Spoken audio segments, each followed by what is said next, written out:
இந்த அநீதி அளித்து நீதியை நிலைநாட்டுவதற்காக அதிமுக இன்றைக்கு முன்னின்று இந்த போராட்டத்தை நடத்தி கொண்டிருக்கின்றது. அது மட்டுமல்ல, இன்றைக்கு இந்த மரணம் அடைந்தவர்கள் முதலிலே 3 பேர் மரணம் அடைந்திருக்கின்றார்கள் கள்ளச்சாராயம் குடித்து. அப்பொழுது மாவட்ட ஆட்சித்தலைவர் பேட்டி கொடுக்கின்றார். அந்த பேட்டியை இந்த எல்இடியில பாருங்க. செய்தி பற்றி விளக்கம் நம்ம கூடுதல் டீடைல் விவரங்களுக்கு போனோம்னா அதுல ஒரு 3 டெத் நடந்ததா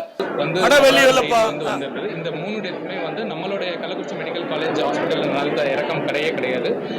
அதுல பிரவீன் இருக்க ஒரு பையன் வயிற்று வலின்னு சொல்லி நேற்று மறுபடியும் குணமாயிட்டு வீட்டுக்கு போயிட்டாப்ல.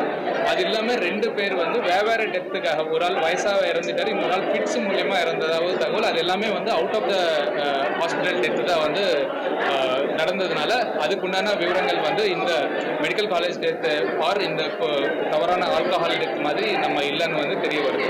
அதுக்கப்புறம் 11 செய்தி பற்றி விளக்கம் நம்ம ஆக ஒரு மாவட்ட ஆட்சித்தலைவர் அவர்கள் உண்மையை மறைத்து போய் பேசுகின்றார்.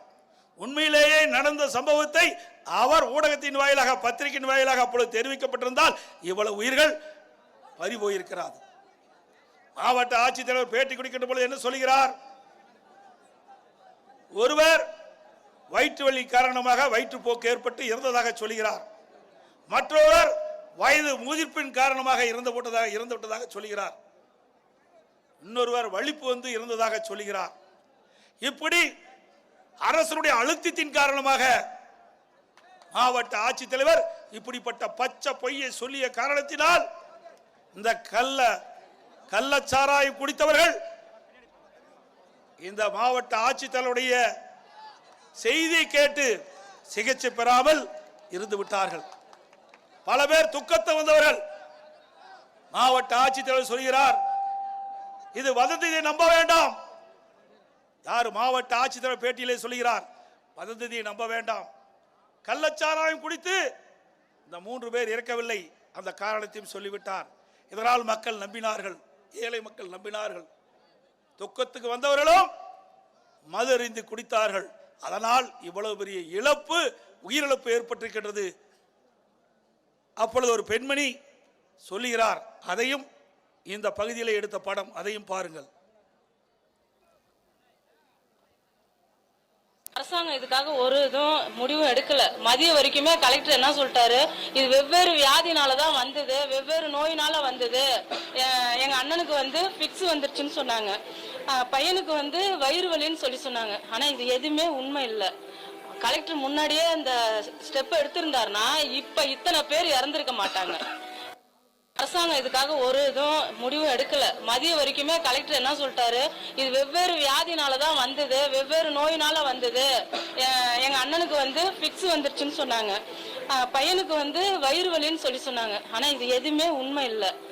கலெக்டர் முன்னாடியே அந்த ஸ்டெப் எடுத்திருந்தாருன்னா இப்ப இத்தனை பேர் இறந்திருக்க மாட்டாங்க.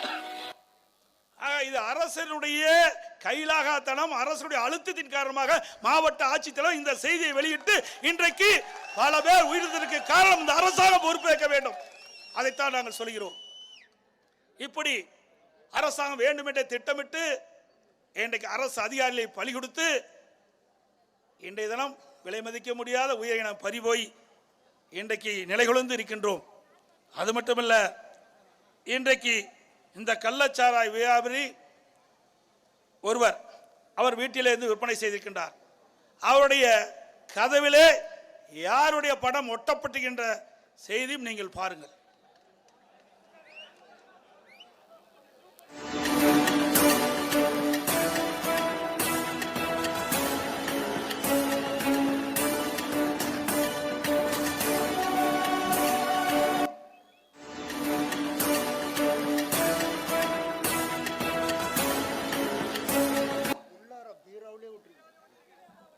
ஆக ஆளுங்கட்சியினுடைய அரவணைப்போடு, ஆளுங்கட்சியுடைய ஆதரவோடு தான் இந்த கள்ளச்சாராய விற்பனை செய்யப்பட்டுகின்றது நிரூபணமாகிறது. இல்லாவிட்டால் இந்த கள்ளக்குறிச்சி மைய பகுதியில் விற்க முடியுமா? அதிகமாக மக்கள் நடமாடும் கூட பகுதியில் விற்க முடியுமா? ஆகவே இதுக்கு முழு பொறுப்பு அரசாங்கம்.